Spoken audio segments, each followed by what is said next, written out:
Rasulillah Sayyidina Muhammad ibn Abdullah wa la hawla wa la quwwata illa billah amma ba'd. Qala Allah Ta'ala fil Qur'anil Karim. A'udzu billahi minasyaitonir rajim. Bismillahirrahmanirrahim. Laqad kana lakum fi Rasulillahi uswatun hasanah liman kana yarjullaha wal yawmal akhir wa dzakarallaha katsiran wallahu bima ta'maluna khabir. Shadaqallahul azim. Para mahasiswa-mahasiswi di kelas ini yang saya banggakan, puji syukur alhamdulillah pada kesempatan siang hari ini kita semua dapat berkumpul di dalam media daring guna melaksanakan kewajiban kita, yakni menuntut ilmu. Mari kita berdoa dengan membaca suratul Fatihah dan doa Rabbi zidni ilman warzuqni fahman waj'alni min ibadikas sholihin. Mudah-mudahan dengan keberkahan Fatihah dan doa tersebut kita senantiasa diberikan pintu ilmu yang berkah dan bermanfaat. Ala hadiniyah wa likulli niyatin sholihah wa ila hadratin Nabi Mustafa Rasulullah sallallahu alaihi wasallam wa ala alihi wa azwajihi wa dzurriyyatihi wa ahli baitihi. Syai'ulillahi lahumul Fatihah. A'udzu billahi minasyaitonir rajim. Bismillahirrahmanirrahim. Alhamdulillahi rabbil alamin arrahmanir rahim. Maliki yaumiddin. Iyyaka na'budu wa iyyaka nasta'in. Ihdinas siratal mustaqim. Siratal ladzina an'amta 'alaihim ghairil maghdubi 'alaihim waladdallin. Rabbi ighfirli wa liwalidayya. Bismillahirrahmanirrahim. Rabbi zidni ilman warzuqni fahman waj'alni min ibadikas sholihin. Rabbi zidni ilman warzuqni fahman waj'alni min ibadikas sholihin. Rabbi zidni ilman warzuqni fahman waj'alni min ibadikas sholihin. Alhamdulillah. Teman-teman sekalian, kita akan melanjutkan perkuliahan setelah kemarin melaksanakan UTS. Mudah-mudahan di setengah semester selanjutnya kalian masih tetap fight, tetap on fire, melanjutkan perkuliahannya ya. Harus tetap fight. Nanti setelah ini kita akan melaksanakan presentasi. Siapa yang bertugas hari ini? Kelompok 7, Pak. Man huwa. Siapa dia? Kelompok 7, Pak. Ada Rizka, Destia, sama Laira, Pak. Oke. Tentang apa, Rizka? Tentang agama dan sains, Pak. Oke. Tadi saya sudah mengirimkan e-book dan artikel. Berikut juga video terkait agama dan sains tentang penciptaan makhluk hidup dan jagat raya. Nanti setelah presentasi dilanjutkan diskusi tanya jawab. Kemudian setelah diskusi tanya jawab mohon ditampilkan video terkait penciptaan jagat raya perspektif sains. Ya. Selanjutnya kita akan mengawali dengan membaca surah Al-Waqi'ah. Surat Al-Waqi'ah. Idza waqa'atil waqi'ah laisa liwaqa'atiha kadhibah. Iqra ya Rizka Wulandari. Mohon maaf, Pak. Rizka lagi nggak ini. Oh, ya. Iqra ya Fauzan. Oke ya, Pak. Ya, Al-Waqiah. Al-Waqiah ada berapa ayat, Fauzan? 96 kalau nggak salah. Ya 96. Ya, berarti baca 10 ayat, 10 ayat, 10 ayat, nanti yang terakhir 6. Nanti Baik, Pak. tolong setelah Fauzan dilanjutkan siapa, nanti memilih siapa, dan seterusnya. Mulai, Pak. Ya, silakan. A'udzu billahi minasyaitonir rajim. Bismillahirrahmanirrahim. Idza waqa'atil waqi'ah laisa liwaqa'atiha kadhibah khafidatur rafi'ah. Idza rujjatil ardu rajja wa bussatil jibalu lubassa fakanat haba'an munbassa wa kuntum azwajan salasa fa ashabul maimanati ma ashabul maimanah wa ashabul mash'amati ma ashabul mash'amah was-sabiqun as-sabiqun. Sadaqallahul azim. Dilanjutkan ke di sini ada Raffi Duki Baskoro.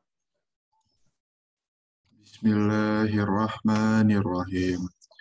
Ulaika muqarrabun fi jannatin na'im. Thulatum minal awwalin wa qalilum minal akhirin. Ala sururim mawdunah muttaki'ina 'alaiha mutaqabilin. يطوف عليهم ولدان مخلدون بأكواب وأباريق وكأس من معين لا يصدعون عنها ولا ينزفون وفاكهة مما يتخيرون. Sadaqallahul. Dilanjutkan Sarah Keisha. Saya lagi halangan juga. Destia.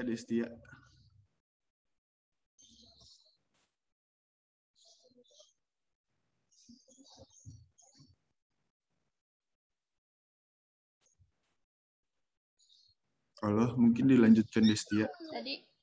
Tadi ayat 21 ya, berarti sekarang. Iya. Bismillahirrahmanirrahim. Wa hurun 'ain ka'amsalil lu'lu'il maknun. Jazaa'an bima kanu ya'malun. La yasma'un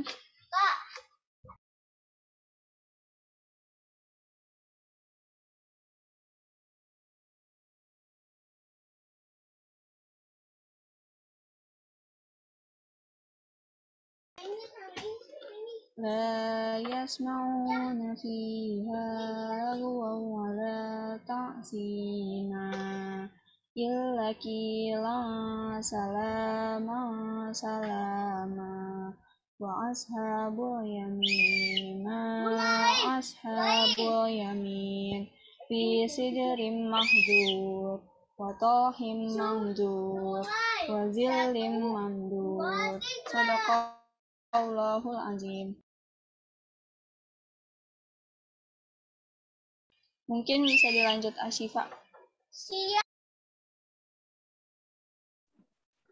Bismillahirrahmanirrahim. Wa ma'in masku wa fakihatin katsirah la maqtu'atin wa la mamnu'ah wa furushin marfu'ah. Inna ansha'nahunna insha'a faja'alnahunna abkara urban atraba Sullatun minal awwalin wa sullatun minal akhirin. Sadaqallahul azim. Boleh dilanjut ke Devira. Bismillahirrahmanirrahim. Wa ashabu shimali ma ashabu shimal fi samumin wa hamim wa dhillim min yahmum la baridin wa la karim innahum kanu qabla dhalika mutrafin wa kanu yusirruna 'alal hinfil 'azim wa kanu yaquluna a'idza mitna wa kunna turaban wa idhaman a'inna lamab'utsun aw aba'unal awwalun qul innal awwalina wal akhirin lamajmu'una ila miqati yaumin ma'lum. Boleh dilanjut oleh Fatimah. Bismillahirrahmanirrahim. Tsumma innakum ayyuhal mukazzibun lakiluna min syajarin min zaqum famali'una minhal buthun fasharibuna 'alayhi minal hamim fasharibuna syurbal lahim hadza yawmuddin nahnu khalaqnakum falawla tusaddiqun afara'aytum ma tumnun a'antum nahnu qaddarna bainakumul mauta wa ma nahnu bimasbuqin. Shadaqallahul azim. Lanjut ke Anissa. A'udzu billahi minasyaitonir rajim.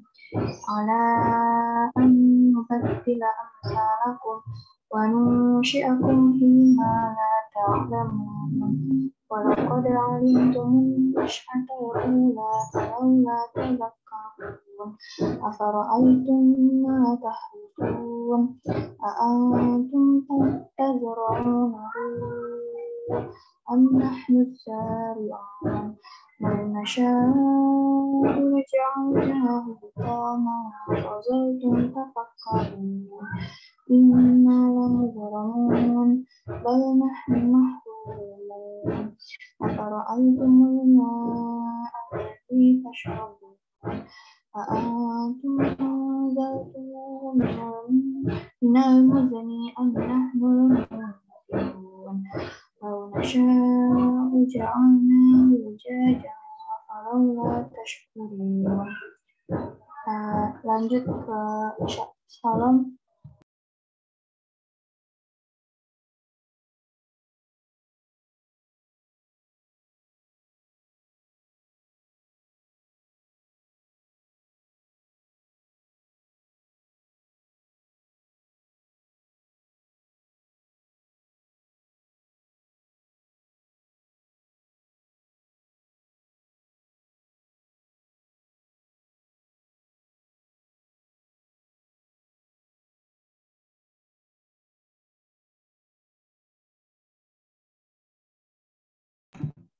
Mungkin kalau nggak ada salam ke Yasmin udah belum Yasmin? Belum. 71 ya? Iya.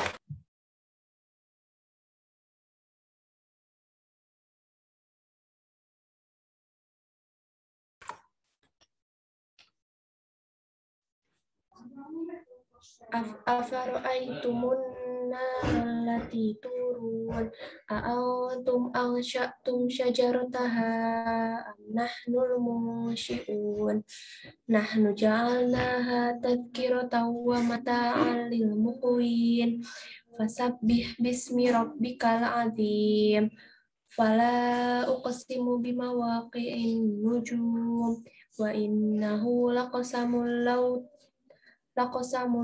ta'lamuna azim innahu laqur'anun karim fi kitabim maknun la yamassuhu illal mutahharun tanzilum mir rabbil alamin.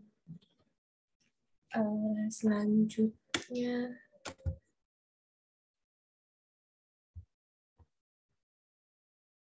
Radin udah belum ya? Belum. Oke, Radin boleh deh.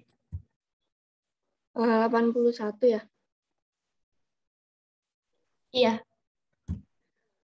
Afa bihadzal hadithi antum mudhinun wa taj'aluna rizqakum annakum tukadzibun falaula idza balaghatil hulqum wa antum hina idzin tanzurun wa nahnu aqrabu ilaihi minkum walakin la tubsirun falaula in kuntum ghairu madinin tarji'unaha in kuntum shadiqin fa amma in kana minal muqarrabin farahu wa rohanum wa jannatum na'im wa amma in kana min ashabil yamin.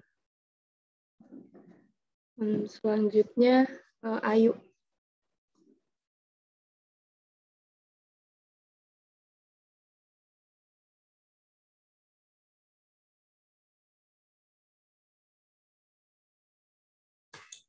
Maaf tadi Ayu katanya izin ke toilet. Oh, berarti izin aja. Maaf aku lagi halangan. Oke. PS mungkin. Bismillahirrahmanirrahim. Wassalamun laka min ashabil yamin wa amma in kana minal mukadzibinad dhalin wa nuzulun min hamim wa tasliyatu jahim inna hadza lahuwa haqqul yakin fasabbih bismi rabbikal azim. Shadaqallahul azim. Shadaqallahul azim. Baca doa setelah baca Quran bareng-bareng. Allahumma rahamna bil Quran waj'alhu lana imaman wa nura wa hudan wa rahman. Allahumma dhakkirna minhu ma nasina wa 'allimna minhu ma jahilna warzuqna tilawatahu ana al-layli wa atrafan nahar waj'alhu lana hujjatan ya rabbal alamin walhamdulillahi rabbil alamin. Alhamdulillah, terima kasih kepada semua yang membaca dan yang mendengarkan, mudah-mudahan mendapatkan keberkahan dari Al-Quran. Amin ya rabbal alamin. Pada petugas presentator, kami persilahkan. Izin share screen ya, Pak. Oke.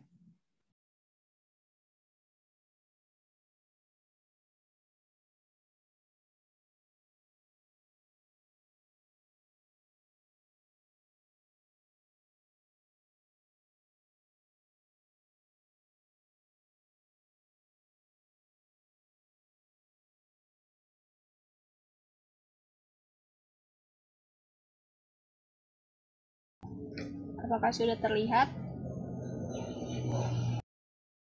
Iya, sudah terlihat. Oke, terima kasih. Assalamualaikum warahmatullahi wabarakatuh. Selamat pagi teman-teman dan para subur. Di sini saya dan teman-teman saya akan mempresentasikan hasil diskusi kami mengenai materi agama dan sains. Nah, kami dari kelompok 7 yang terdiri dari saya sendiri, Destia Fitrianti, ada Laira Azkazia, dan Rizka Wulandari. Nah, ini berikut pokok-pokok bahasan yang akan kami bawakan pada pagi hari ini. Dari paradigma agama, lalu agama dan akal, kemudian paradigma sains, lalu antara fakta dan teori, lalu sains yang objektif dan agama yang subjektif, lalu sains sebagai ilmu alat, lalu Al-Quran sebagai inspirasi sains, dan yang terakhir budaya keilmuan yang elegiter tanpa klaim kebenaran. Sebelumnya, kita akan pretest dulu di link yang tersedia.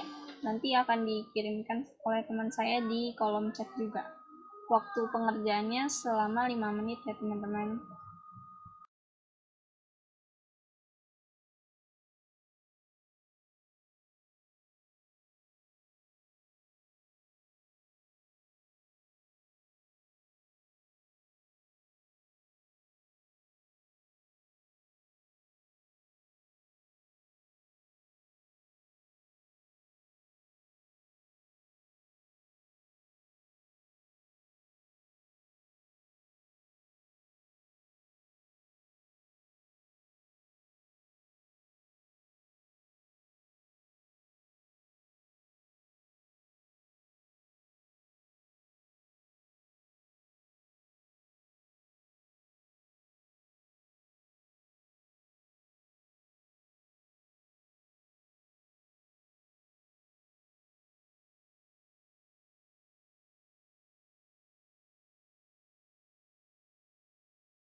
Karena waktu sudah selesai, sudah 5 menit, kita lanjut ke pembahasan materinya.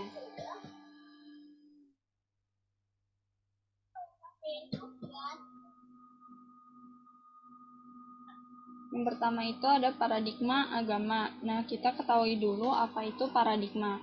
Nah, paradigma merupakan keseluruhan sistem berpikir. Itu menurut Lawrence Newman pada tahun 2006. Menurut Buba, paradigma itu merupakan serangkaian keyakinan dasar yang membimbing suatu tindakan. Lalu ada menurut Edwin Hong. Nah, paradigma ini dianggap sebagai revolusi pandangan hidup karena paradigma mengandung konsep nilai, standar-standar, metodologi yang merupakan worldview dan framework konseptual yang diperlukan dalam sains. Nah, jadi di sini ada alur dari adanya paradigma, lalu akan timbul sebuah persepsi dan nanti akan berakhir pada penunjukan sebuah sikap. Lalu paradigma ini terdiri dari tiga elemen. Yang pertama itu ada ontologi. Nah, ontologi ini memunculkan pertanyaan dasar tentang hakikat realitas. Lalu yang kedua itu epistemologi, yaitu mempertanyakan bagaimana cara kita mengetahui dunia. Lalu ada metodologi, ini memfokuskan diri pada cara kita meraih pengetahuan tentang dunia.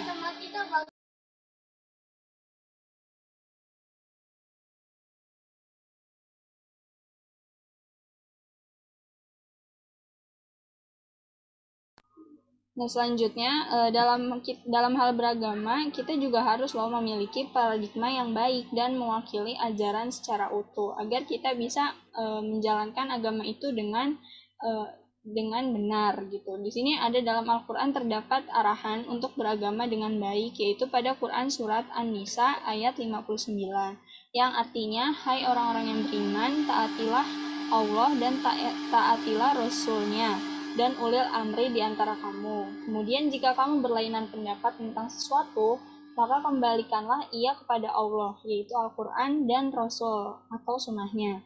Nah, jika kamu benar-benar beriman kepada Allah dan hari kemudian, yang demikian itu lebih utama bagimu dan lebih baik akibatnya.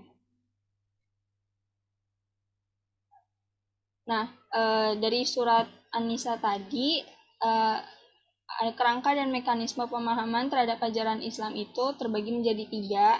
Ada rujukan pertama, itu rujukannya terhadap Al-Quran, karena itu kan wahyu langsung dari Allah. Nah, lalu rujukan kedua itu berdasarkan keteladanan Rasulullah SAW. Lalu yang rujukan ketiga itu ulil amri, jadi otoritas tertinggi dan mutlak itu berada pada Allah Subhanahu Wa Taala dan Rasulullah SAW. Nah, di sini sumber-sumber ilmu. Jadi sumber teori yang ada dalam agama itu berasal dari wahyu yang kemudian dibuktikan oleh pengalaman-pengalaman secara nyata. Nah, Imam Ghazali itu mengatakan bahwa seluruh ilmu yang pernah, akan, dan yang sedang ada, semuanya itu ada dalam Al-Quran. Jadi Al-Quran itu adalah firman-firman Allah yang Maha mengetahui. Beliau mempersamakan antara Al-Quran dengan sifat ilmu Tuhan yang mencakup segala sesuatu. Dan di sini ada pandangan hidup Islam. Jadi ilmu itu harus mendahului iman. Jadi kita harus berilmu dulu. Kita harus tahu ilmu dasarnya dulu, baru kita akan mempercayai ilmu itu. Lalu dengan kita mempercayai ilmu itu, kita bisa mengamalkannya dalam kehidupan sehari-hari kita gitu. Jadi di sini ilmu harus mendahului iman, sedangkan amal tidak boleh lepas dari ilmu dan iman. Hal ini merujuk pada ayat Fa'lam annahu la ilaha illallah. Maka ketahuilah bahwa sesungguhnya tiada Tuhan selain Allah. Selanjutnya agama dan akal. Apa itu akal? Nah, kata akal ini berasal dari bahasa Arab yaitu al-aqal. Nah, kata al-aqal ini adalah masdar dari kata aqala, yaqilu aqlan, yang maknanya adalah fahima wa tadabbaro, yang artinya paham atau tahu, mengerti dan memikirkan atau menimbang. Jadi maka al-aqal itu sebagai masdarnya maknanya itu adalah kemampuan memahami dan memikirkan sesuatu. Nah, di sini ada dua. Fungsi akal itu ada ketika memikirkan sesuatu yang nyata gitu. Ketika ada informasi yang bersifat empirik dari panca indera yang lain, berarti akal itu akan berfungsi untuk hal-hal yang bersifat dapat diraba dan didengar. Namun hal-hal yang bersifat gaib atau abstrak itu diperlukan petunjuk khusus, yaitu wahyu atau agama, atau lebih tepatnya religiusitas dalam menimbang hal-hal yang bersifat abstrak atau gaib. Nah, di sini ada ciri-ciri orang berakal, ada 3 poin. Yang pertama itu ketika orang yang berakal itu dapat memiliki kesanggupan untuk mengelola dirinya dengan baik, agar ia selalu terpelihara dari mengikuti hawa nafsu. Yang kedua, orang yang berakal itu ketika berbuat sesuatu yang dapat orang yang berakal itu akan berbuat sesuatu yang dapat memecahkan dan memberikan kemudahan bagi orang lain. Yang ketiga itu, orang yang berakal itu merupakan orang yang tajam perasaan batinnya untuk merasakan sesuatu di balik masalah yang dipikirkannya. Di sini ada tertuang dalam Al-Quran. Jadi kan ketika kita memeluk agama itu kan syaratnya itu akil balik gitu. Jadi kalau misalkan belum akil balik ya masih belum sepenuhnya mempunyai kewajiban untuk melaksanakan berbagai ibadah gitu. Terus Allah di sini Allah menyatakan bahwa hanya orang-orang yang berakal yang bisa memahami petunjuk Allah di dalam Al-Quran. Karena kalau misalkan orang itu tidak berakal, tanggung jawab dia untuk beragama juga lepas gitu. Jadi hanya orang-orang yang berakal yang bisa memahami petunjuk Allah di dalam Al-Quran. Nah, Allah juga mengarahkan untuk memanfaatkan kinerja akal dalam proses keimanan sebagai bentuk keyakinan atas kebenaran agama Islam. Itu tadi yang tadi sebelumnya ada didahului ilmu, lalu iman, kemudian amal. Nah, jadi tidak ada paksaan dalam memeluk agama, itu ada dalam Quran Surat Al-Baqarah ayat 256. Jadi ini sesuai dengan ada tertuang juga dalam Undang-Undang Dasar, kita juga diberikan kebebasan untuk memeluk agama apapun sesuai dengan keyakinan kita. Nah, lalu poin berikutnya, jangan ikut-ikutan kepada sesuatu yang belum dimiliki pengetahuan tentangnya. Jadi ini maksudnya ketika kita misalkan ada teman kita nih melakukan sesuatu, nah kita tuh nggak boleh ikut-ikutan kalau kita belum tahu, kita nggak punya pengetahuan basicnya gitu. Jangan ikut-ikutan. Nah, yang terakhir itu dalam proses keimanan. Dalam proses keimanan itu semua umat harus menggunakan akalnya, karena akal itu kan sebuah rezeki yang hanya diberikan kepada manusia. Jadi ketika kita beragama, kita dalam proses keimanan itu harus menggunakan akal. Nah, ini orang yang sempurna dan bersih akalnya akan sampai kepada hikmah yang berada di balik proses mengingat atau tazakur dan berpikir atau tafakkur, yaitu mengetahui, memahami, dan menghayati bahwa di balik fenomena alam dan segala sesuatu yang ada di dalamnya menunjukkan adanya Sang Pencipta, yaitu Allah Subhanahu wa Ta'ala.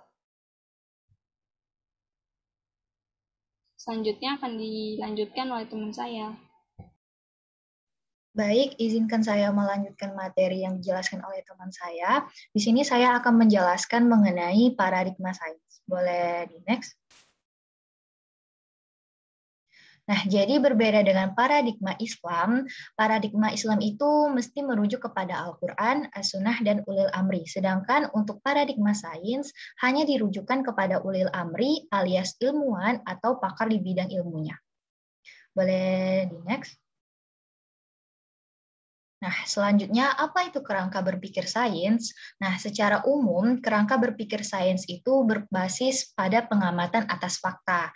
Sains bertugas menjelaskan fakta tersebut sehingga bisa dipahami bersama oleh masyarakat luas dengan menggunakan bahasa dan simbol-simbol yang dipahami bersama. Bisa berupa data, data menjadi rumusan, rumusan tersebut bisa menjadi teori, dan teori yang sudah diteliti akan menjadi sebuah hukum. Boleh selanjutnya? Nah, terkait dengan pengamatan itu dibuatlah sebuah asumsi untuk memulai proses perumusan, yang kemudian disusun sebagai hipotesa yang siap diuji.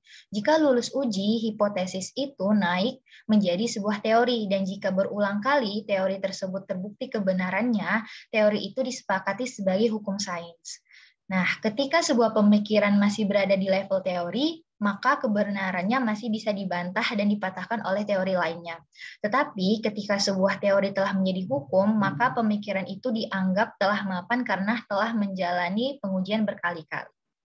Boleh selanjutnya? Contohnya yaitu pada hukum gravitasi. Jadi hukum gravitasi ini diteliti oleh Isaac Newton, yaitu Newton ini melihat buah apel jatuh di halaman rumahnya. Kemudian dengan adanya kejadian apel jatuh itu, ia tertarik untuk mengamatinya. Lalu si Newton ini berasumsi bahwa benda jatuh ke bawah dikarenakan ada kekuatan yang menariknya. Lalu ia menyusun hipotesis dan menguji asumsi tersebut dengan melakukan percobaan. Nah, setelah melakukan percobaan, akhirnya ia memperoleh kesimpulan bahwa setiap benda memiliki gaya tarik terhadap benda lain atau bisa disebut sebagai gravitasi. Nah, teori yang sudah ia coba itu lantas diuji oleh para ilmuwan lainnya di berbagai dunia. Ternyata teori yang dikemukakan oleh Newton itu selalu terbukti kebenarannya. Maka teori gravitasi itu diterima dan disepakati oleh para ilmuwan sebagai hukum gravitasi yang kita pelajari di pelajaran fisika saat ini. Boleh selanjutnya? Kemudian ada antara fakta dan teori. Apa itu fakta? Fakta itu adalah fenomena atau tindakan apapun yang diverifikasi. Jadi, apa yang bisa diverifikasi atau dibuktikan disebut sebagai fakta. Kemudian, sedangkan untuk teori itu adalah penjelasan tentang apa yang telah diamati atau diverifikasi. Nah, teori ini adalah tindakan atau kejadian tertentu yang diverifikasi dan memerlukan penjelasan untuk membuat dunia memahami kejadian universal ini. Apa sih perbedaan antara fakta dan teori? Untuk fakta tetap menjadi fakta karena fakta itu tidak dapat dirubah, sedangkan kalau teori itu bisa dibantah karena dapat diubah. Kemudian fakta ini tidak bisa digugat karena diterima dan dapat diverifikasi, sedangkan teori bisa ditantang.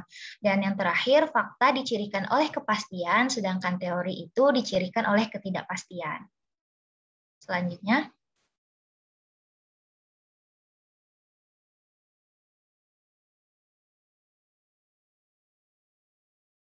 Boleh di next, Destia. Nah, yang terakhir itu ada sains yang objektif dan agama yang subjektif.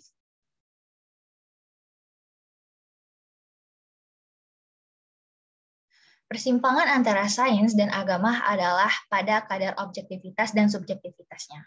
Sains dikembangkan melalui pendekatan yang objektif yang berarti mengenai keadaan yang sebenarnya tanpa dipengaruhi pendapat atau pandangan pribadi.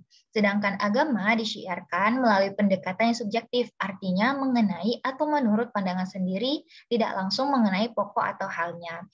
Nah, dengan adanya sains yang dikembangkan melalui objektif dan agama yang dikembangkan melalui subjektif, lantas menjadi kontroversial. Akan tetapi sesungguhnya objektivitas sains dan subjektivitas agama itu tidak perlu diperlawankan secara diametral, melainkan dipahami sebagai sesuatu yang komplementer, yaitu saling melengkapi. Boleh selanjutnya? Pada umumnya, khalayak memandang subjektivitas dan objektivitas adalah dua posisi yang berlawanan. Padahal semestinya tidak. Objektivitas adalah bagian dari subjektivitas, karena pada dasarnya semua pengamatan dan kesimpulan itu berada dalam subjektivitas pengamatnya. Bisa dicontoh, ini ada Albert Einstein, yaitu sebagai pendekar fisika modern yang telah menyadarkan kita melalui teori yang sangat fenomenal, yaitu terdapat teori relativitas, yang secara sederhana bisa dikatakan bahwa hasil pengamatan terhadap suatu keadaan atau objek bergantung kepada kondisi pengamatnya. Nah, contoh dari teori relativitas yang ia uji yaitu yang pertama, salah satunya jika ada peristiwa di mana A bergerak terhadap B, maka pada dasarnya kita juga bisa mengatakan bahwa B bergerak terhadap A, tergantung dari sudut pandangnya.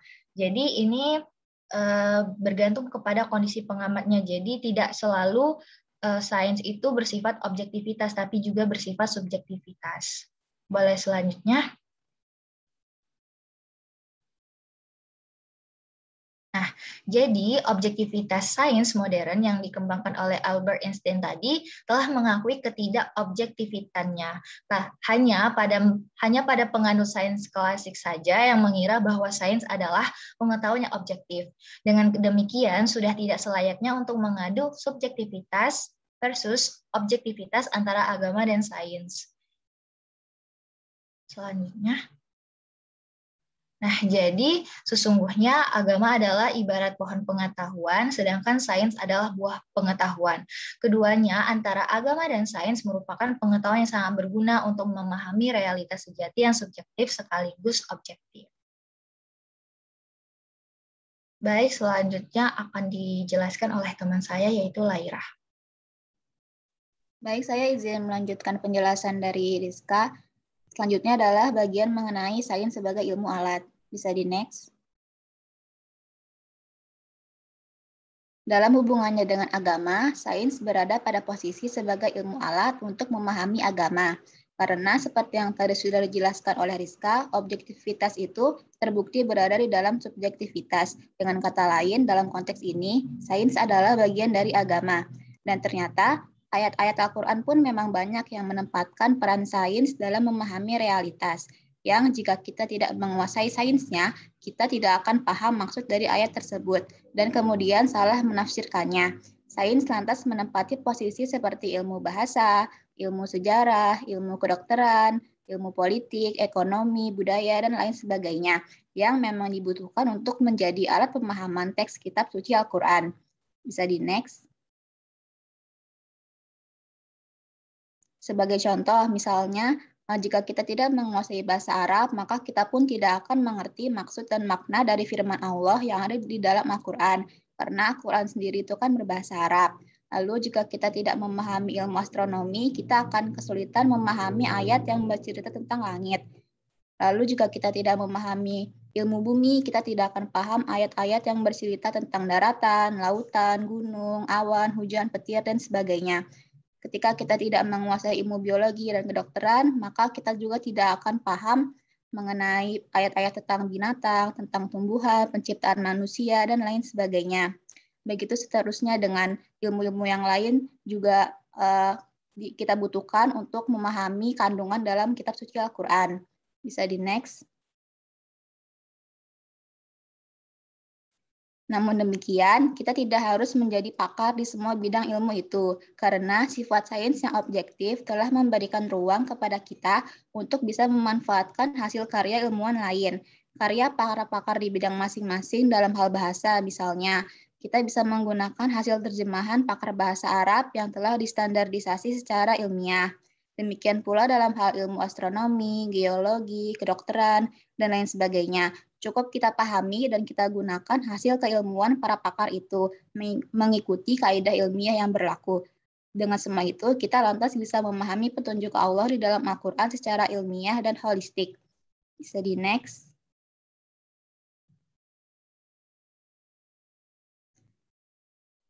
Ringkas kata, sesungguhnya sains adalah ilmu alat yang dibutuhkan untuk memahami teks-teks agama secara lebih terukur dan ilmiah dibandingkan dengan orang-orang yang tidak menguasainya. Sehingga kita pun menjadi paham ketika Allah mengatakan bahwa petunjuk-petunjuk Allah itu diberikan kepada orang-orang yang berilmu, yaitu ilmuwan. Seperti yang ada dalam Quran Surat Al-Ankabut ayat 43 yang artinya, dan perumpamaan-perumpamaan ini kami buat untuk manusia, dan tiada yang memahaminya kecuali orang-orang yang berilmu. Bisa di next. Dalam sejarahnya, belum pernah ada agama yang menaruh perhatian sangat besar dan lebih mulia terhadap ilmu kecuali Islam. Salah satu ciri yang membedakan Islam dengan agama yang lain adalah perhatiannya kepada ilmu dan ilmuwan. Agama Islam selalu menyeru dan mendorong umatnya untuk senantiasa mencari dan menggali ilmu. Oleh karena itu, ilmuwan pun mendapatkan perlakuan yang lebih dari Islam, yaitu berupa kehormatan dan kemuliaan. Al-Quran dan As-Sunnah juga mengajak kaum muslimin untuk mencari dan mengembangkan ilmu, serta menempatkan mereka pada posisi yang luhur. Bisa di next.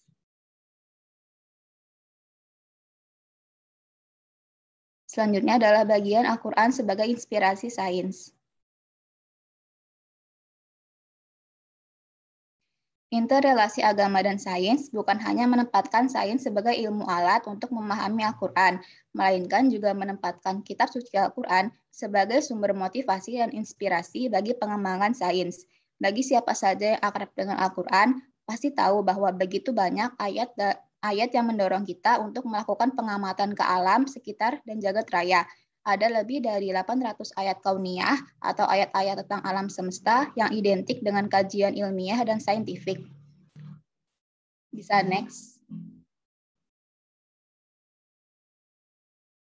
Contohnya ada dalam surat Al-Ghasyiyah ayat 17-20 yang artinya, maka apakah mereka tidak mengamati atau mengobservasi dan meneliti unta bagaimana dia diciptakan, dan langit bagaimana ia ditinggikan, dan gunung-gunung bagaimana ia ditegakkan, dan bumi bagaimana ia dihamparkan. Bisa di next. Contoh ayat tadi memberikan motivasi dan dorongan kepada umat Islam untuk mengamati, mengobservasi, dan meneliti berbagai ciptaan Allah, unta dan berbagai macam binatang, langit dan beragam benda langit lainnya, gunung, bumi, dan lain sebagainya. Di dalam sains itu dikenal sebagai biologi, astronomi, kosmologi, geologi, dan seterusnya. Dalam konteks ini, sains menjadi bagian yang tak terpisahkan dari agama, jalan untuk lebih mengenal Tuhan melalui ciptaan-ciptaannya.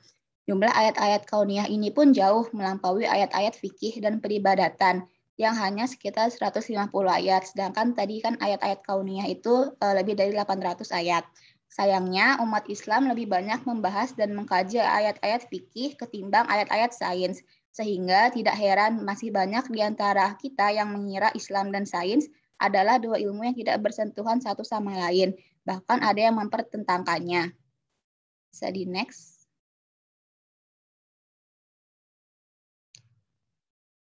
Secara umum, Al-Quran mengkritik sekaligus memotivasi dan menginspirasi agar umat Islam memperhatikan segala ciptaannya di jagat raya, karena semua itu bisa memberikan pemahaman yang mendalam tentang Allah itu sendiri. Dalam Quran Surat Yusuf ayat 105, artinya, dan banyak sekali tanda-tanda kekuasaan Allah di langit dan di bumi yang mereka melaluinya, sedangkan mereka berpaling daripadanya. Bisa di next.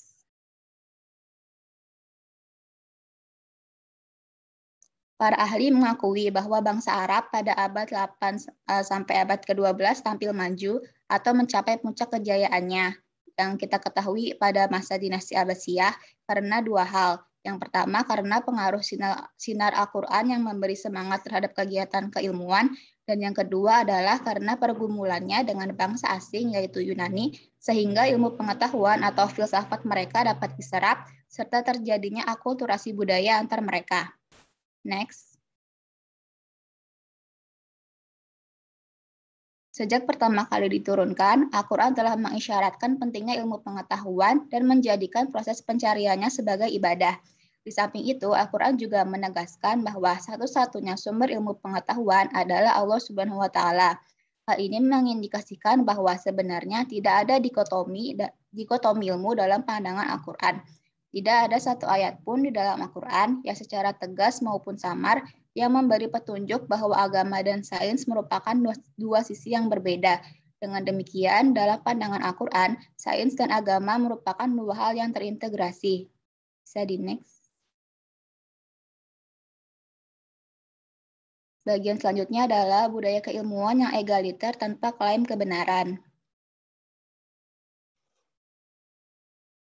Kita telah memahami tadi kan bahwa tidak ada pertentangan antara agama dan sains, karena sesungguhnya keduanya itu bersifat saling melengkapi. Bahkan sains adalah keniscayaan bagi siapa saja yang ingin memahami isi Al-Quran secara komprehensif dan holistik, yang tanpanya pemahaman kita hanya akan bersifat normatif, bahkan dangkal.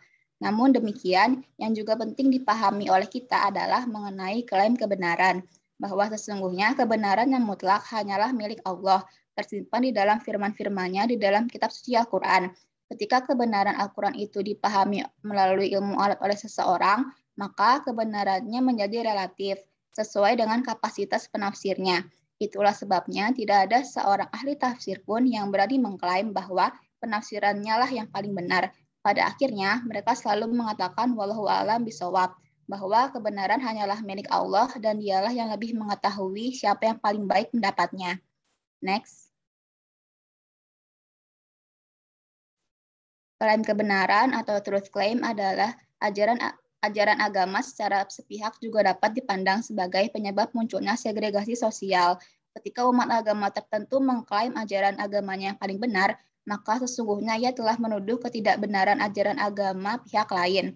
Klaim dan tuduhan seperti itu bisa muncul di antara para pengikut agama yang berbeda atau bahkan dalam satu agama, serta kelompok-kelompok yang ada dalam satu agama. Pada saat klaim dan tuduhan dilontarkan secara tidak sadar, telah terbentuk pemilahan di antara umat beragama atau kelompok di dalam satu agama. Anggapan demikian semakin dikukuhkan ketika mereka terlibat dalam kompetisi. Truth claim pada akhirnya memunculkan konsep in-group dan out-group. Munculnya konsep ini bisa jadi akan melahirkan peluang-peluang untuk kompetisi dan konflik di antara mereka. Kompetisi dan konflik yang bergerak atas alasan agama atau paham keagamaan apapun karena alasan kepentingan komunitas. Bisa di next.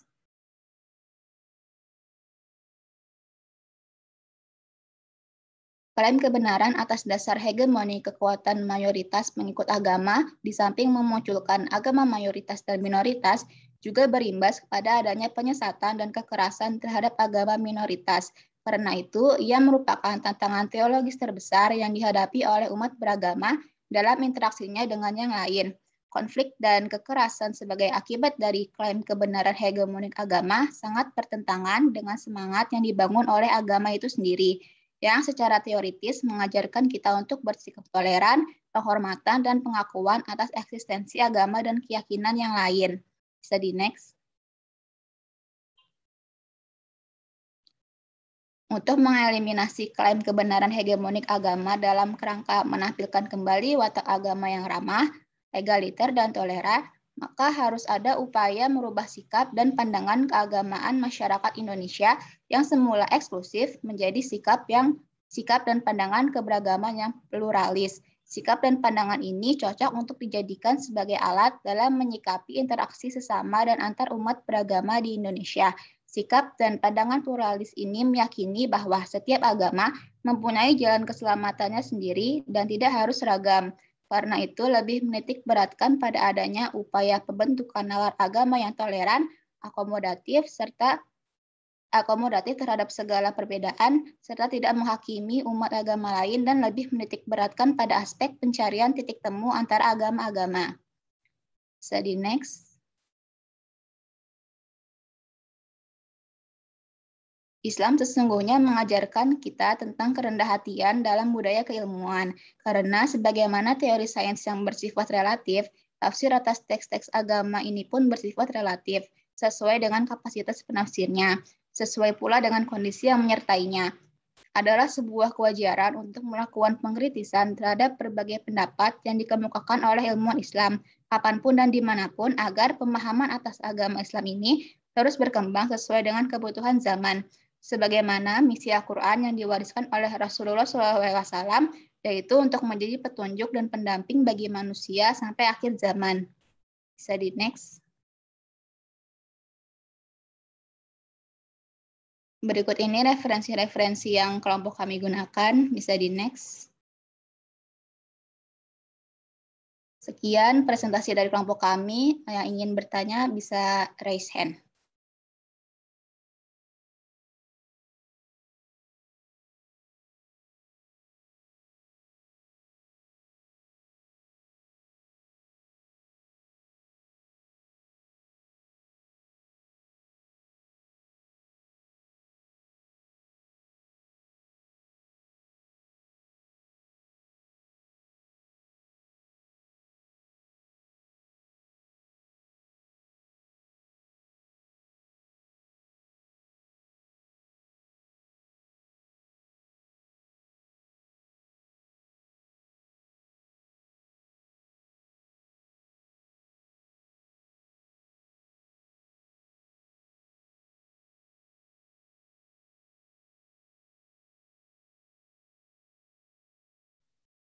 Baik, kepada Putri Sajida, boleh mengajukan pertanyaannya.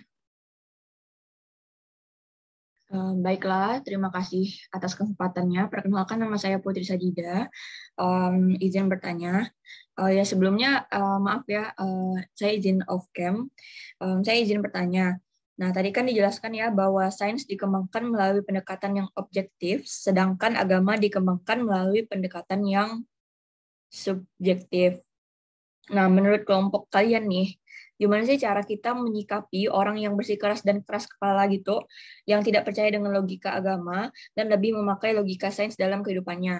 Nah, di sini konteksnya kayak orang-orang di sekitar kita gitu, yang dekat dengan kita, yang apa sih, yang kalau misalnya kita nggak menyikapi itu tuh bakal menyusahkan kita gitu. Maksudnya dia yang kayak keluarga kita gitu.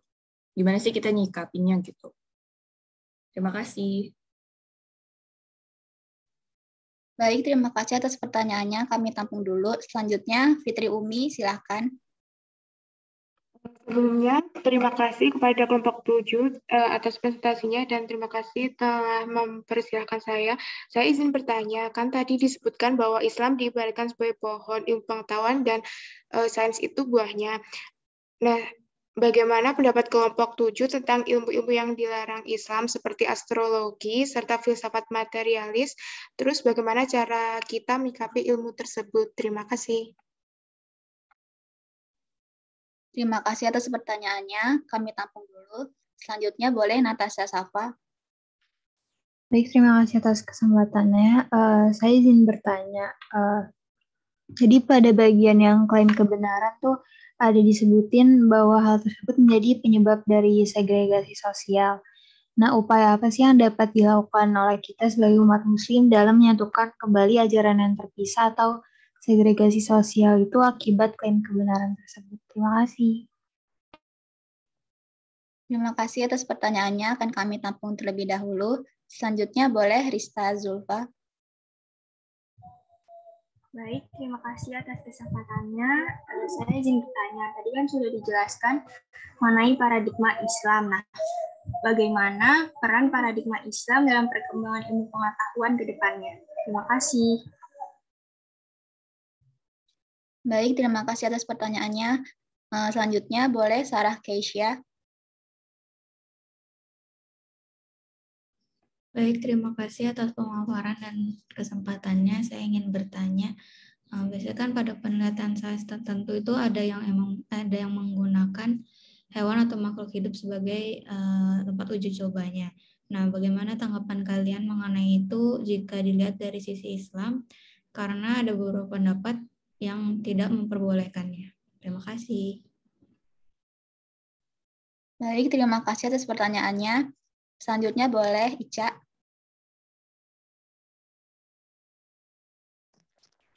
Terima kasih atas kesempatan waktunya. Saya Shalisha izin bertanya. Tadi di PPT itu ada contoh sikap pandangan yang eksklusif sehingga pandangan tersebut harus diubah.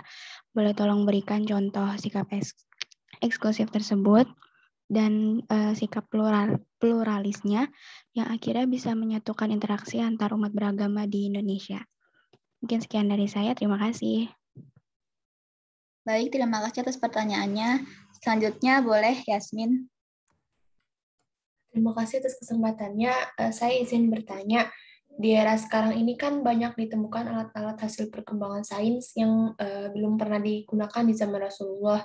Nah, saya pernah dengar ada kelompok tertentu yang menyebut penggunaan barang tersebut sebagai bid'ah karena tidak dicontohkan Rasul. Contohnya kayak penggunaan pengeras suara untuk azan. Nah, padahal barang tersebut itu berguna bagi kehidupan sehari-hari. Bagaimana tanggapan teman-teman kelompok 7 mengenai hal tersebut? Terima kasih. Baik, terima kasih atas pertanyaannya. Yang terakhir, boleh silahkan Salum. Baik, terima kasih atas kesempatannya. Sebelumnya mohon maaf izin off cam karena memang jaringan yang sedang tidak mendukung. Saya Salum Nurfadila izin bertanya, bagaimana pendapat teman-teman mengenai adanya perbedaan kajian antara agama dan sains misalnya. Saya pernah berbicara dengan teman waktu SMP kelas 3. Contohnya nih, ilmu agama ini pada saat guru mengajar itu dianjurkan untuk melihat matanya supaya kita dapat memahaminya dengan cepat. Sedangkan dalam ilmu sains itu kita tidak dianjurkan untuk melihat matanya karena emang akan mengganggu konsentrasi kita sendiri sehingga pelajaran atau ilmu yang guru berikan sulit kita untuk terima. Itu bagaimana pendapat teman-teman? Mungkin sekian. Wassalamualaikum warahmatullahi wabarakatuh. Baik, terima kasih Salum atas pertanyaannya dan teman-teman yang sudah bertanya juga terima kasih. Kami minta izin waktu sebentar untuk berdiskusi.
Baik, izinkan saya untuk menjawab pertanyaan dari Putri Sajidah.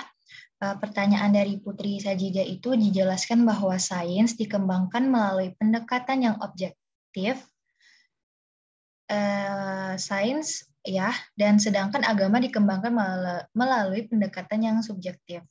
Menurut kelompok 7, bagaimana cara kita menyikapi orang yang bersikeras dan keras kepala yang tidak percaya dengan logika agama dan lebih memakai logika sains dalam kehidupannya. Dalam konteks ini, orang ini adalah orang yang terdekat kita. Nah, menurut kelompok kami, jika konteksnya ini adalah teman baik, sebagai teman yang baik, kita harus mengingatkan kepada teman kita bahwa ilmu atau logika sains tidak ada artinya tanpa Tuhan. Maksudnya di sini, ilmu sains dikembangkan oleh manusia melalui akal pikiran yang diberikan oleh Tuhan. Jadi, jika ada ilmuwan, jadi sains itu tidak ada artinya kalau misalnya tanpa Tuhan gitu. kita juga bisa mengingatkan kepada teman kita bahwa jangan terlalu mendalami sains, karena semakin kita mendalami, dikhawatirkan kita semakin tidak percaya sama Tuhan.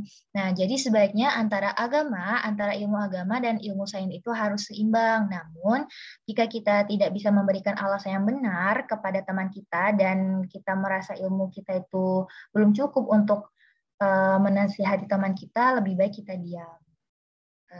Itu saja, sekian dari diskusi untuk pertanyaan Putri Sajida. Apakah jelas, Putri? Jelas, Rizka. Terima kasih banyak. Baik, sama-sama.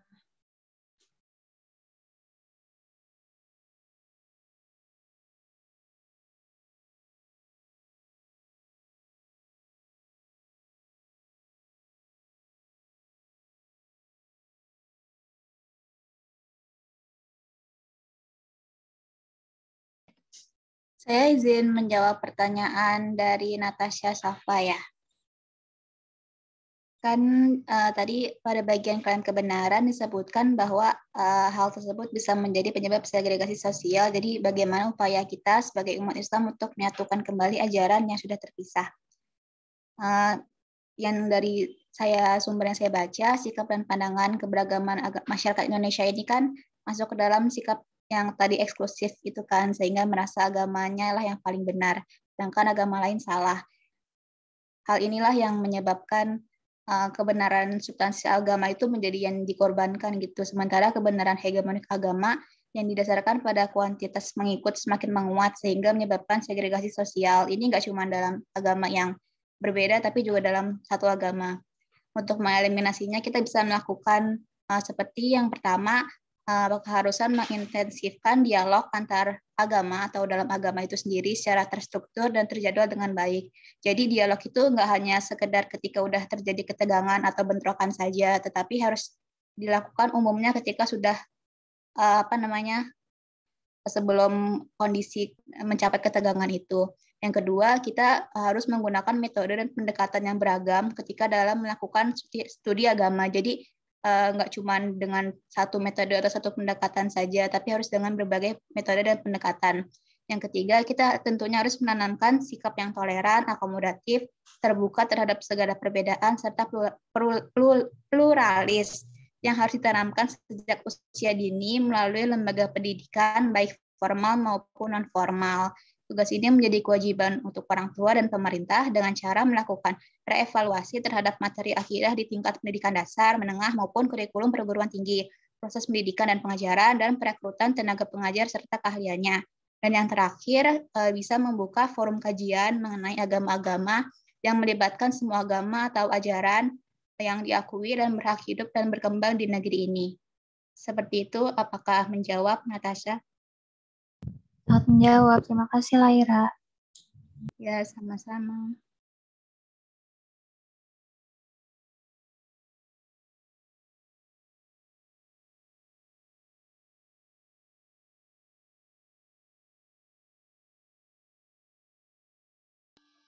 Baik, saya mau mencoba menjawab pertanyaan dari Fitri Umi mengenai bagaimana pendapat kelompok 7 tentang ilmu-ilmu yang dilarang Islam seperti astrologi serta filsafat materialis. Nah, bagaimana cara umat Islam menyikapi ilmu-ilmu tersebut? Nah, jadi dalam perspektif kualitas ilmu intelektual, Al-Ghazali itu membagi ke dalam 3 kelompok. Yang pertama itu al-ulum al-mahmudah. Nah, itu ilmu yang layak aplikasinya. Nah, itu seperti ilmu yang dibutuhkan dalam kehidupan dan penghidupan serta pergaulan antar sesama manusia atau antar makhluk hidup. Yang kedua itu ulum al-mazmumah atau ilmu negatif. Nah, itu ilmu yang berdampak negatif dan tidak dibutuhkan manusia seperti ilmu sihir, astrologi, dan filsafat metafisik. Yang ketiga itu ulum al-mubanah atau ilmu hampa nilai, yaitu ilmu yang tidak memberikan implikasi negatif dan bersifat sekunder seperti ilmu kebudayaan, sejarah, sastra, dan puisi positif. Nah, jadi kalau kita lihat dari definisinya, filsafat materialis ini kan sama materialisme ya. Nah, ini terdiri dari kata materi dan isme. Nah, materi ini bisa dipahami sebagai bahan, benda, segala sesuatu yang tampak. Nah, materialisme itu yaitu pandangan hidup yang mencari dasar segala sesuatu yang termasuk kehidupan manusia di dalam lingkungan kehidupan kebendaan semata-mata, dengan mengesampingkan segala sesuatu yang mengatasi lingkungan kehidupan indera. Jadi, orang-orang yang menganut filsafat materialisme itu memiliki ciri-ciri juga, seperti segala yang telah tersedia atau berwujud berasal dari satu sumber, yaitu materi saja. Lalu tak meyakini telah tersedianya lingkungan kehidupan gaib, menjadikan panca indera sebagai salah satu-satunya alat sampai ilmu, memposisikan ilmu sebagai pengganti agama dalam peletakan hukum, menjadikan kecondongan dan tabiat manusia sebagai budi pekerti.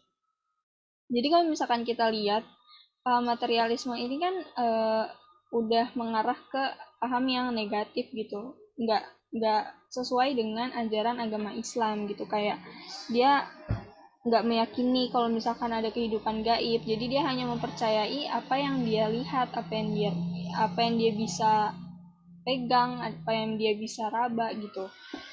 Nah, itu kan nggak sesuai sama ajaran agama Islam gitu, karena dalam ajaran agama juga sifatnya kan abstrak dan gaib gitu. Jadi kalau misalkan emang ada orang yang menganut pemahaman itu, ya kalau emang orangnya bukan orang terdekat kita, ya kita kasih pemahaman bahwa agama ini kayak gini, apa sih hikmah dari kita beragama ini gitu, apa manfaatnya gitu. Terus kalau misalkan astrologi itu kan menurut bahasa itu berarti ilmu perbintangan yang dipakai untuk meramal dan mengetahui nasib orang. Nah, jadi ini kan kayak mempelajari benda-benda langit dengan tujuan untuk mengetahui pengaruh benda-benda langit itu terhadap nasib kehidupan seseorang di muka bumi. Jelas dong itu ilmu yang musyrik gitu, karena nggak mempercayai Tuhan, karena dia hanya mempercayai benda-benda langit gitu, kayak zodiak kayak gitu-gitu kan. Emang kita nggak boleh mempercayai kayak gitu. Sebaiknya untuk menghindari agar kita tidak termasuk orang-orang yang musyrik atau percaya kepada selain Tuhan, selain Allah. Apakah menjawab? Sangat menjawab. Terima kasih, Rizia. Sama-sama. Selanjutnya saya izin menjawab pertanyaan dari Shalaisha mengenai sikap pandangan sikap pandangan eksklusif sama sikap pandangan pluralis yang akhirnya bisa menyatukan interaksi antar umat beragama di Indonesia. Jadi dari sumber yang saya baca, sikap eksklusif merupakan pandangan yang dominan dari zaman ke zaman dan terus dianut sampai saat ini. Bagi agama Islam itu, inti pandangan eksklusif ini adalah bahwa agama dan keyakinan yang paling absah dan diterima di sisi Allah adalah Islam. Beberapa ayat dipakai sebagai ungkapan eksklusivitas Islam. Contohnya itu seperti ayat yang barang siapa mencari agama selain Islam, maka sekali-kali tidak akan diterima agama itu daripadanya, dan dia di akhirat termasuk orang-orang yang merugi. Atau ayat yang artinya sungguh agama pada Allah adalah Islam. Sikap eksklusif ini disebut juga dengan sikap anti-pluralisme. Sikap pluralisme ini sendiri sebenarnya cocok untuk dijadikan sebagai alat dalam menyikapi interaksi sesama dan antar umat beragama di Indonesia. Sikap dan pandangan pluralis ini meyakini bahwa setiap agama mempunyai jalan keselamatannya sendiri dan tidak harus seragam. Karena itu lebih menitik beratkan pada adanya upaya pembentukan nalar agama yang toleran, akomodatif terhadap segala perbedaan, tidak menghakimi umat agama lain, dan lebih menitik beratkan pada aspek pencarian titik temu agama-agama. Contoh sikapnya ini misalnya perbedaan antara Islam dan Kristen serta agama lain diterima sebagai perbedaan dalam menentukan prioritas antara perumusan iman atau pengalaman iman. Menurut kalangan Islam pluralis, setiap agama pada dasarnya disusun oleh kedua hal tersebut. Hanya saja setiap agama menganggap yang satu mendahului yang kedua.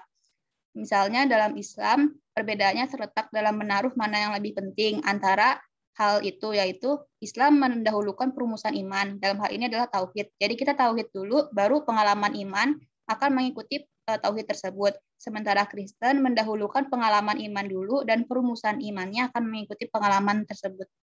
Jadi seperti itu, apakah menjawab? Baik, sudah menjawab. Terima kasih. Terima kasih kembali. Selanjutnya izinkan saya menjawab pertanyaan dari Rista. Pertanyaannya itu, bagaimana peran paradigma Islam dalam perkembangan ilmu pengetahuan? Nah, seperti yang sudah saya jelaskan tadi di materi, bahwa paradigma Islam itu merujuk pada Al-Quran, As-Sunnah, dan para ulul amri. Nah, untuk paradigma Islam ini, ada akidah Islam. Nah, akidah Islam ini berpengaruh di perkembangan ilmu pengetahuan bahwa harus dijadikan basis segala konsep dan aplikasi ilmu, pengetahuan, dan teknologi. Namun, di sini perlu dipahami juga dengan seksama bahwa ketika akidah Islam dijadikan landasan untuk ilmu pengetahuan, bukan berarti konsep-konsep ilmu pengetahuan harus bersumber dari Al-Quran dan Al-Hadis atau As-Sunnah. Tapi maksudnya adalah konsep iptek harus distandarisasi benar salahnya dengan tolak ukur Al-Quran dan Al-Hadis atau As-Sunnah dan tidak boleh bertentangan dengan keduanya. Kemudian juga selain ada akidah Islam, ada syariah Islam yang harus dijadikan standar pemanfaatan ilmu pengetahuan dan perkembangan ilmu pengetahuan dan teknologi. Karena ada ketentuan halal dan haram atau hukum-hukum syariah Islam yang wajib dijadikan tolak ukur juga. Nah, contoh paradigma Islam dalam perkembangan ilmu pengetahuan tadi kan dirujuk salah satunya oleh ulul amri. Nah, contohnya itu ada seorang tokoh yaitu namanya Ibnu Sina. Ibnu Sina ini adalah seorang yang dikenal sebagai pemikir Islam yang terbesar dan sangat cemerlang, yang nama baiknya itu terkenal di timur maupun barat. Nah, ia merupakan seorang ilmuwan yang memahami berbagai macam cabang ilmu pengetahuan, salah satunya itu adalah ilmu kedokteran. Dengan ahlinya di bidang ilmu kedokteran ini, membuat bidang kedokteran saat ini terus berkembang hingga sekarang. Apakah menjawab untuk Rista? Sangat menjawab, Rizka. Terima kasih. Baik, sama-sama. Selanjutnya, saya izin menjawab pertanyaan dari Sarah mengenai bagaimana pendapat kami mengenai percobaan sains menggunakan hewan atau makhluk hidup sebagai uji cobanya. Dari sumber yang kami baca, percobaan dengan hewan atau makhluk lain itu pada hakikatnya berkaitan dengan dua dasar. Yang pertama adalah bahwa seluruh yang ada di bumi ini diciptakan untuk kita atau manusia. Allah Subhanahu wa Ta'ala berfirman bahwa Dialah yang menciptakan untuk kalian apa yang ada di bumi seluruhnya. Maka seluruh yang ada di bumi ini adalah untuk kemaslahatan kita. Dan dari sisi ini, maka boleh melakukan berbagai percobaan pada hewan walaupun hewan tersebut merasakan kesakitan jika dalam hal tersebut terdapat kemaslahatan. Adapun dari sisi yang lain atau dasar yang kedua adalah Rasulullah SAW melarang kita menyiksa hewan dan memerintahkan membunuh dan menyembelih dengan cara yang baik. Maka permasalahan ini pun membutuhkan pertimbangan dan pemikiran. Syekh Abdul Karim Al-Hudair pernah berkata bahwa tidak ada larangan untuk memotong atau mencincang hewan, serangga, dan hewan lainnya untuk keperluan penelitian ilmiah demi kemaslahatan yang lebih baik. Demikian juga pemotongan untuk proses belajar. Dan jika pemotongan atau pembedahan pada objek manusia, maka hendaknya jangan menggunakan jasad seorang muslim. Karena kehormatan seorang muslim setelah matinya sama dengan kehormatannya ketika hidup. Di zaman sekarang juga, penelitian menggunakan hewan uji coba ini pada pusat-pusat penelitian negara maju dan 90% perusahaan farmasi dunia sudah menurun. Bila pun menggunakan hewan uji coba, ada syarat etis yang mengaturnya. Contohnya itu tujuan penelitiannya ini cukup bernilai manfaat. Lalu desain penelitiannya juga sudah disusun sedemikian rupa sehingga kemungkinan besar penelitian tersebut akan mencapai tujuan. Lalu tujuan penelitian itu tidak mungkin tercapai bila hewan dicoba diganti dengan subjek atau prosedur alternatif yang lain. Dan manfaat yang akan diperoleh jauh lebih berarti dibandingkan dengan penderitaan yang akan dialami oleh hewan uji coba tersebut. Seperti itu, Sarah, apakah menjawab? Sangat menjawab, terima kasih. Terima kasih kembali.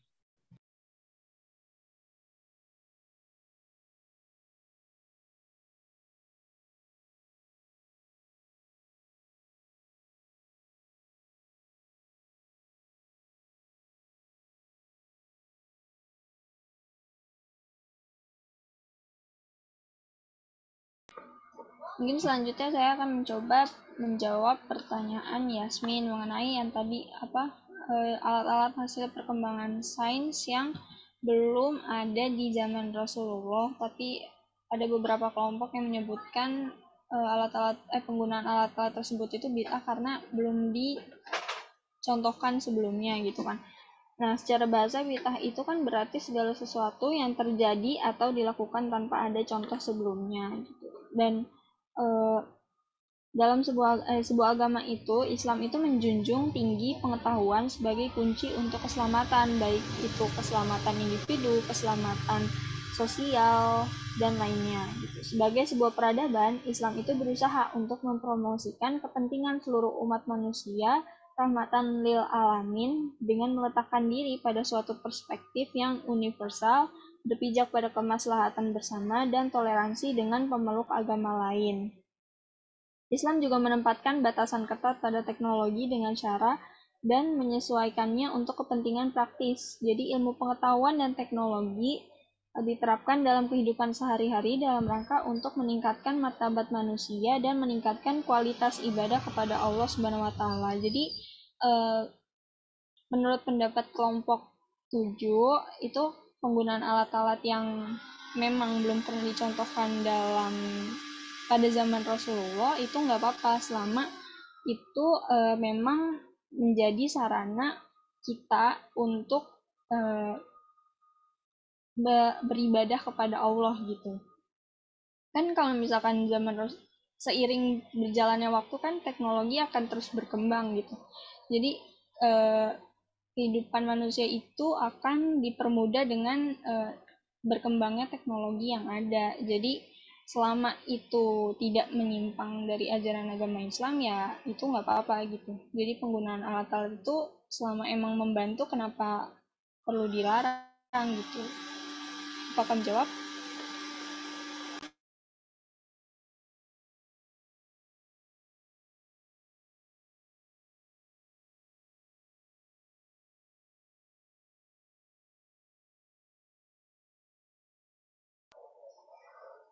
Yasmin, apakah terjawab?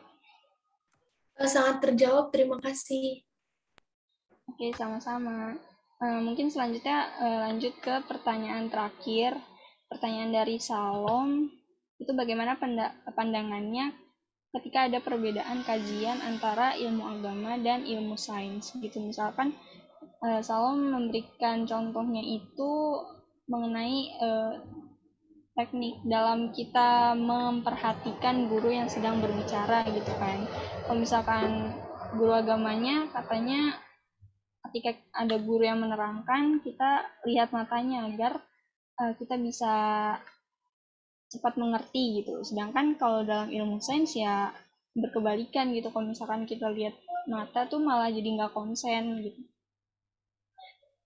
Jujur kelompok kami juga belum menemukan referensi yang dapat menjawab pertanyaan ini gitu. Tapi setelah berunding bersama, menurut kami itu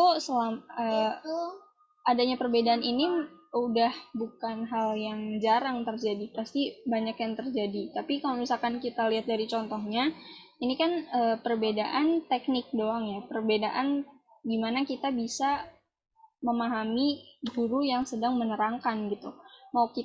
Mungkin ada beberapa orang yang harus ngelihat matanya gitu biar cepat ngerti gitu. Itu kembali ke orangnya masing-masing karena ya mungkin ini pengalaman dari gurunya juga, karena gurunya mungkin ketika gurunya guru itu menerangkan dan gurunya ini lebih cepat mengerti ketika melihat matanya gitu. Sedangkan dalam ilmu sains ya belum ada, malah membuat konsentrasinya terganggu. Itu kembali ke diri masing-masing gitu.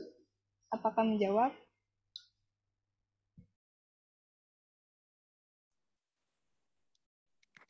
Baik, terima kasih atas jawabannya. Terjawab. Terima kasih. Mungkin sekian dari kelompok kami. Kurang lebihnya mohon maaf. Wassalamualaikum warahmatullahi wabarakatuh.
Mohon diputarkan videonya, Mbak, kalau masih ada waktu.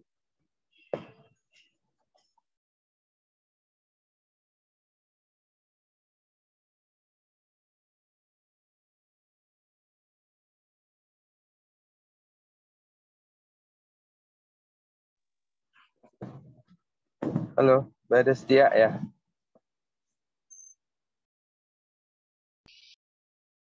Apakah sudah terlihat?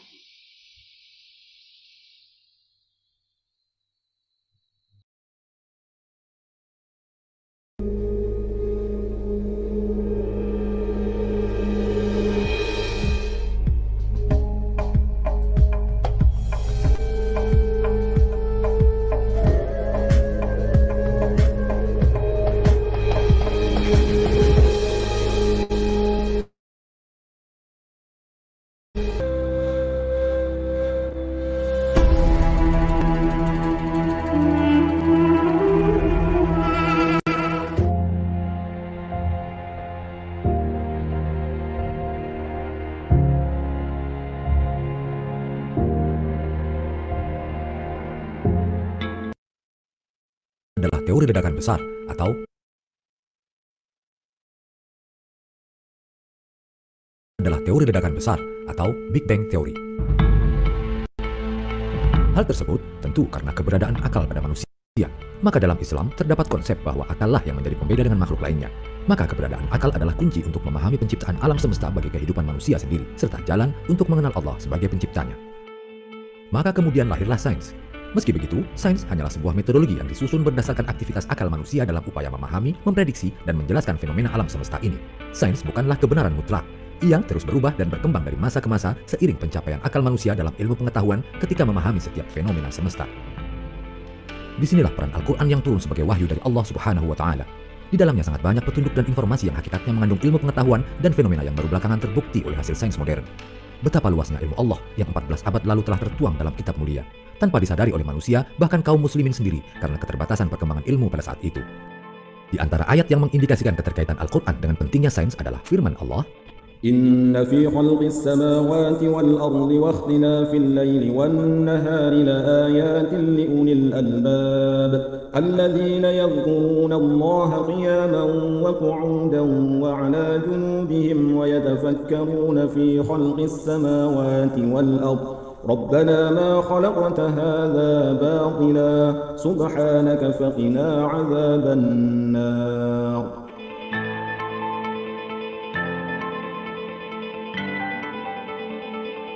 Posisi benda langit, planet, bulan, matahari, dan rasi bintang dahulu dipergunakan untuk meramal nasib manusia. Pengetahuan tentang ini dikenal dengan astrologi. Lalu, ayat tersebutlah yang mengubah pandangan astrologi menjadi astronomi di zaman Islam dengan mengajak manusia untuk senantiasa berzikir dalam memikirkan penciptaan alam semesta. Menelaah posisi benda-benda langit merupakan sains, akan tetapi mengaitkannya dengan nasib manusia adalah pseudosains atau sains palsu. Telaah benda-benda langit dalam astronomi meliputi mekanika dan fisik benda langit serta keterkaitan satu dengan lainnya dalam skenario besar alam semesta. Al-Quran menegaskan bahwa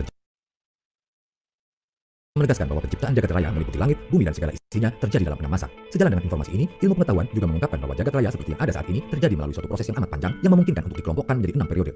Dengan demikian, terdapat kesesuaian antara informasi Tuhan dan penjelasan yang diberikan para ilmuwan melalui telaah dan penelitian mereka. Setidaknya, informasi demikian diungkapkan sebanyak 7 kali. Di antara ayat yang menjelaskan hal ini adalah surah Yunus ayat 3, yaitu firman Allah, Inna rabbakumullahu alladhi khalaqas samawati wal arda fi 6 ayyamin thumma istawa 'alal 'arsyi yudabbirul amr ma min syafi'in illa min ba'di idhnihi dzalikumullahu rabbukum fa'buduhu afala tadhakkarun.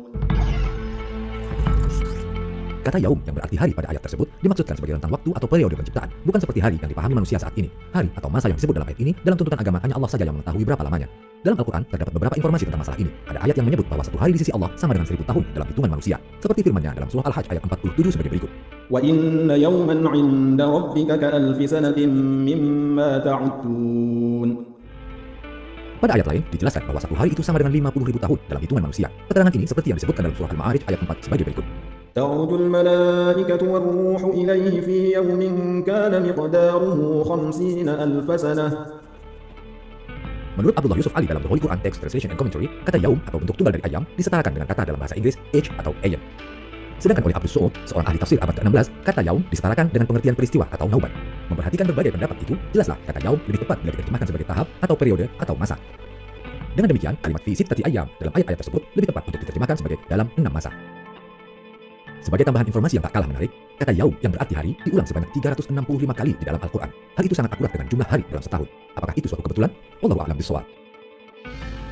Merujuk dari surah An-Nazi'at, Profesor Thomas Jamaluddin dalam buku Menjelajah Kekuasaan Langit Menembus Kedalaman Al-Quran mengungkapkan bahwa 6 hari dapat bermakna 6 proses evolutif, sejak penciptaan alam semesta pertama kali sampai penciptaan manusia sebagai jenis makhluk terakhir yang diciptakan Allah. Proses dari penciptaan ini terus berlangsung sampai saat ini dan tidak berhenti pada suatu tahap tertentu. Maka, jika dirinci, ayat-ayat tersebut mengungkapkan secara kronologis 6 masa penciptaan sebagai berikut. Masa pertama dimulai dari ayat 27.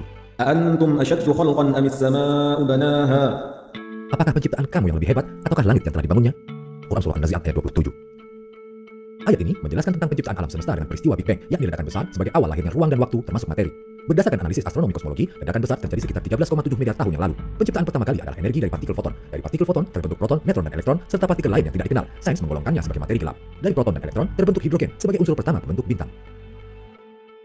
Masa kedua dilanjutkan di ayat 28. رفع سمكها فسواها Dia telah meninggikan bangunannya lalu menyempurnakannya. Quran Surah An-Nazi'at ayat 28. Ayat ini menjelaskan tentang pengembangan alam semesta, sehingga benda-benda langit makin berjauhan, yang dalam bahasa awam berarti langit makin tinggi. Lalu menyempurnakannya, berarti pembentukan benda langit bukanlah proses sekali jadi, tetapi proses evolutif, yakni perubahan bertahap dari awan antar bintang menjadi bintang, lalu nanti akhirnya mati dan digantikan generasi bintang-bintang baru. Para astronom meyakini adanya pengembangan alam semesta berdasarkan analisis pergeseran spektrum unsur-unsur di galaksi jauh yang bergeser ke arah panjang gelombang yang semakin besar. Jarak menjauh galaksi itu disebabkan karena ruang alam semesta yang mengembang. Hal itu sesuai dengan والسماء بنيناها بأيد وإنا لموسعون. Dan langit itu kami bangun dengan kekuasaan kami, dan kami benar-benar meluaskannya. Quran Surah Az-Zariyat ayat 27. Secara sederhana, keadaan awal alam semesta yang berkembang itu dapat diilustrasikan dengan pembuatan roti. Materi pembentuk roti itu semula terkumpul di dalam gumpalan kecil, kemudian mulai mengembang. Dengan kata lain, pada bagian dalam roti sedang mengembang. Dianalogikan sebagai galaksi di alam semesta, butir-butir partikel di dalam roti itu saling menyambung dengan pengembangan roti itu sendiri.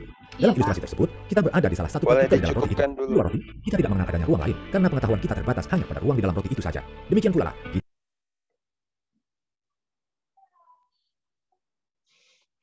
Silahkan disimpulkan, Destia.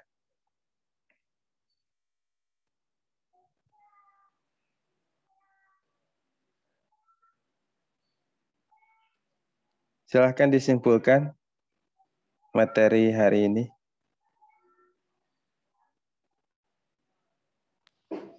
Ya, jadi kesimpulan materi hari ini itu bahwa Islam dan akal itu sebenarnya saling melengkapi satu sama lain. Jadi tidak boleh dalam pelaksanaan agama ini juga harus melibatkan akal agar pemahaman agamanya itu dapat agar dapat berjalan dengan semestinya gitu. Tidak boleh ada bersinggungan, tetapi saling melengkapi gitu, Pak. Baik, bagus. Terima kasih. Gipoplos, berikan tepuk tangan yang meriah untuk kelompok 8 ya. Kelompok 8 ini telah menyampaikan materi dengan baik dan tadi juga pertanyaannya bagus-bagus, jawabannya juga bagus. Saya terakhir menyimpulkan dan melengkapi bahwasannya tidak ada dikotomi antara ilmu pengetahuan sains dan agama. Itu tidak ada. Bahwasannya agama melalui Al-Quran dan hadis mengilhami dan memberikan isyarat-isyarat ilmu pengetahuan serta sains yang berkembang dari mulai sejak dahulu sampai dengan saat ini. Bahkan di Eropa hari ini, jika kalian tahu, kitab suci yang paling sering keluar masuk laboratorium adalah kitab suci Al-Quranul Karim, yang paling sering masuk laboratorium oleh para peneliti dikaji dari ayat per ayat. Karena betul tadi yang disampaikan, ayat kauniyah, ayat penciptaan jagat raya, ayat yang berbau dengan sains dan teknologi, itu lebih banyak daripada ayat-ayat ubudiyah. Ya, oleh karenanya Al-Quran banyak menyindir kepada manusia, afala tatadabbarun, afala tataqilun, afala yaqilun, ya, dan seterusnya. Ini menandakan bahwasannya sekali lagi kesimpulannya saya sepakat yang disampaikan oleh kelompok ini bahwasannya tidak ada kesenjangan, tidak ada dikotomi. Yang perlu dikedepankan adalah hubungan komplementer antara agama dan sains. Sebetulnya antara subjektivitas agama itu kenapa perlu adanya, mungkin salah satu ada yang memandang agama termasuk subjektivitas. Tapi bisa juga anggapan lain, agama merupakan objektivitas dan seterusnya. Itu adalah pemahaman-pemahaman yang debatable, akan tetapi tidak perlu dipermasalahkan. Yang penting adalah keseimbangan antara agama dan sains harus kita jaga. Diskusi ini amat menarik, materi ini amat menarik karena melihat kalian semua berlatar belakang dari sains ya, kurang lebih dari sains dan ilmu umum. Oleh karenanya tidak perlu dikotomikan antara agama, sains dan sains. Justru harus diintegrasikan ya. Justru ke depan kalian lakukanlah pola integrasi yang kalian bisa. Lakukanlah pola integrasi yang kalian bisa. Kalian bisa ambil prinsip-prinsip dalam agama, terutama yang agama Islam, untuk memegang teguh apa-apa yang ada di dalam sains. Mungkin ini saja yang bisa saya sampaikan, karena waktunya telah habis. Ada kuliah lagi hari setelah ini. Ada kuliah lagi tidak? Iya, Pak, ada. Oke. Baik. Terima kasih. Mudah-mudahan ada guna dan manfaatnya. Ada yang tidak hadir? Siapa yang tidak hadir? Hadir semua? Nanti kalau lihat dari partisipannya hadir semua, Pak. Baik. Baik. Terakhir, tolong pemateri menyampaikan PPT-nya di WA Group. Mari kita akhiri pertemuan ini dengan membaca hamdalah bersama. Alhamdulillahirabbil alamin. Subhanakallahumma wa bihamdika asyhadu an la ilaha illa anta astaghfiruka wa atubu ilaik. Wal 'afwu minkum. Wallahul muwaffiq ila aqwamit thoriq. Assalamualaikum warahmatullahi wabarakatuh. Terima kasih. Waalaikumsalam warahmatullahi wabarakatuh. Terima kasih juga, Pak. Terima kasih, Pak. Terima kasih, Pak. Terima kasih, Pak.